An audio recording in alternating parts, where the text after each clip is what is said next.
கிறிஸ்துவுக்குள் பிரியமானவர்களே, நம் தேசத்திற்காக செயல்பட்ட தேவ மனிதர்களை பற்றி தினமும் அறிந்து கொள்வோம். இந்தியர்களுக்கு இந்திய சமூக பண்பாட்டின் அடிப்படையில் சுவிசேஷத்தை அறிவிக்க வந்தவர் ஸ்டான்லி ஜோன்ஸ்.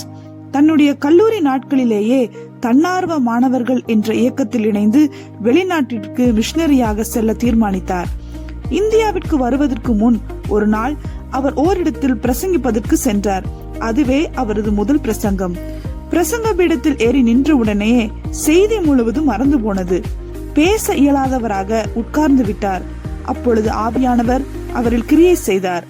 பிரசங்கிக்க முடியாவிட்டாலும் ஆண்டவர் உன் வாழ்வில் செய்ததை சொல்லலாமே என்று அவர் உணர்த்தப்பட அந்நேரமே எழுந்து தன் சாட்சியை பகிர்ந்து கொண்டார். ஆராதனை முடிவில் ஒரு வாலிபன் வந்து தன்னை இயேசுவிடம் அர்ப்பணித்து ஜோன்ஸிடம் ஜெபித்து மறுவாழ்வு பெற்றார். இந்நிகழ்ச்சி மூலம் அன்றிலிருந்து தனது வாழ்நாள் முழுவதும் ஆண்டவருக்கு சாட்சியாக வாழ தீர்மானித்தார். இந்தியாவிற்கு வந்த ஜோன்ஸ் மெத்தடிஸ்ட் போதகராக அபிஷேகம் பண்ணப்பட்டார். உயர்ஜாதி மக்கள் மத்தியில் ஊழியம் செய்யும் அழைப்பை பெற்று அவர்களிடம் வித்தியாசமான அணுகுமுறையை கொண்டு சுவிசேஷகனாக பணியாற்றினார். ஜாதி சமூக வேறுபாடுகளை களைந்து அனைவரும் சமமாக வாழ வழி செய்யும்படியாக கிறிஸ்துவ ஆசிரமம் ஒன்றை ஏற்படுத்தினார். மகாத்மா காந்தியின் நண்பராகவும் விளங்கினார்.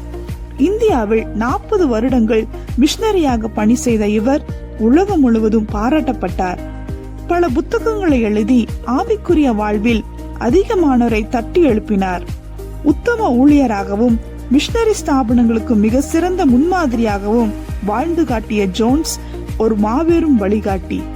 அன்பான மக்களே, மக்கள் புரிந்து கொள்ளும்படியாக நம் சுவிசேஷ பணி அமைகின்றதா?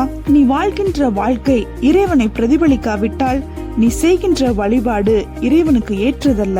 ஆம் பிரியமானவர்களே, தினமும் ஆண்டவரிடம் கேட்போம், எளிய முறையில் உம் அன்பை எடுத்துக்கூற எனக்கு கற்றுத்தாரும்.